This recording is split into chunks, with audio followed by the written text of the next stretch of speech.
What's up, everybody? They call me Peanut Butter, and I'm back again today with another video on my favorite subject, XYO. And today we're going to talk about something a little bit more complicated. It's known as proof of stake and how it relates to XYO and the XYO network. So, in this network, as we all know, we've all been doing collecting bound witnesses, and those bound witnesses get stored on archivists, and then diviners take those queries that people make on the matrix, and it searches through all the archivists, finds the data that it needs to answer the query, and then spits out the answer to the person who pays the fee to get that information. So basically, proof of stake is a way to determine not only the validity of the data itself, but also to determine who gets the most reward from the query, okay? Because if the same data is on multiple archivists, what's going to happen is the system is going to need a way to determine which archivist to trust the most. So what it's going to do is it's going to look at the archivist itself, and it's going to look at how much is staked on the archivist. So what it does is whichever archivist is staked the most, that is the archivist that it's going to trust the most.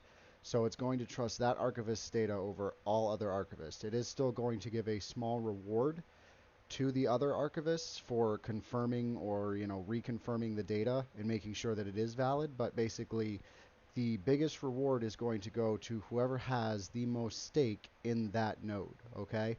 So the way that staking works is essentially you're going to take a certain amount of your XYO and you are going to put it in a wallet that is on this node. So it's a locked wallet where the currency cannot be touched for a certain amount of time. So what's going to happen is that while that currency is locked, now, I'm not sure if they're going to do it this way or not, but in most cases, while the currency is locked, it builds up a little bit of interest while it's locked in general proof of stake systems where nodes are staked.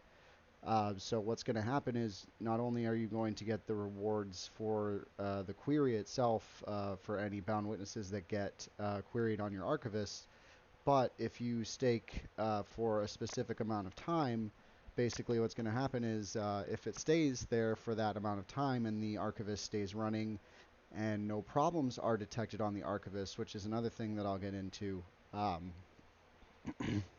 then that stake is going to increase over time.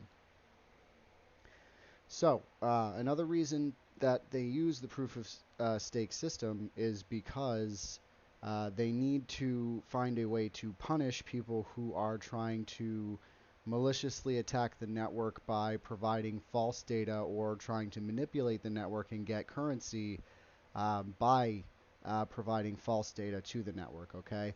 So basically, if you are found or your archivist is found to have false data or incorrect data after it checks a bunch of archivists, what's going to happen is the amount of stake that you have in that node could possibly be decreased based on the severity of the incorrect data that is found on your archivist and so on. So basically, if you say are adding false bound witnesses, if somebody finds a way to add bound witnesses to an archivist that didn't actually get created out there, with sentinels, what's going to happen is that archivist, when it starts checking all the other archivists and sees the inconsistencies, it's going to start to raise some red flags and say there's something not right about this data because there's other archivists not confirming it, or there's other archivists saying contrary.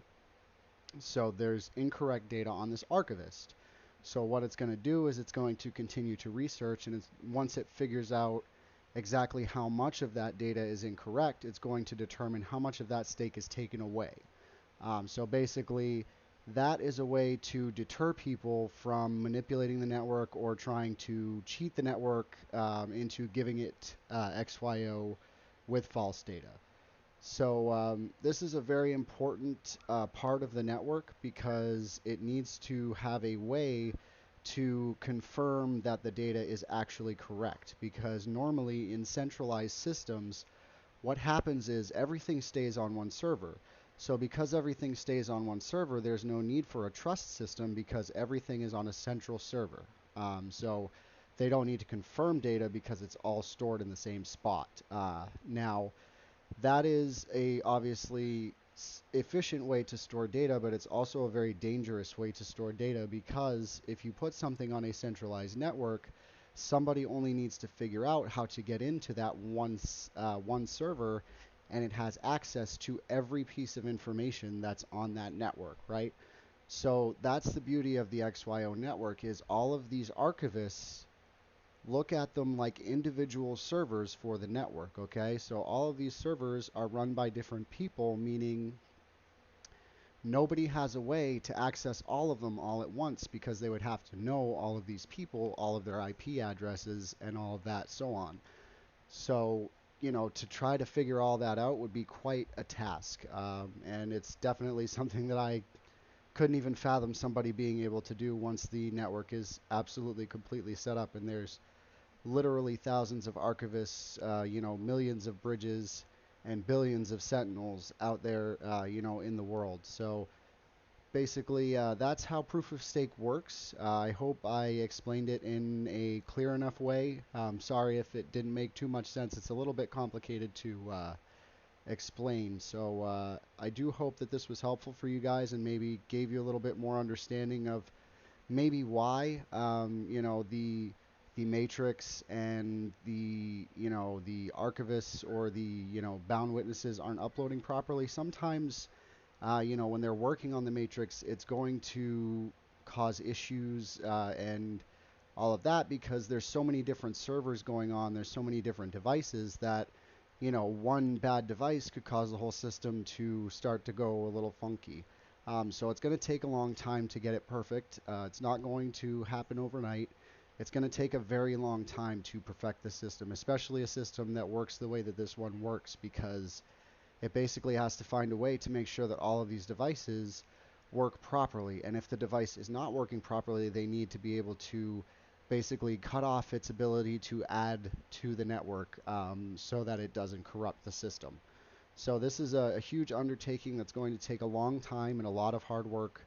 And I'm looking forward to seeing it develop over the coming years and flourish into what it hopefully is planning to be. So I'm going to go ahead and stop rambling.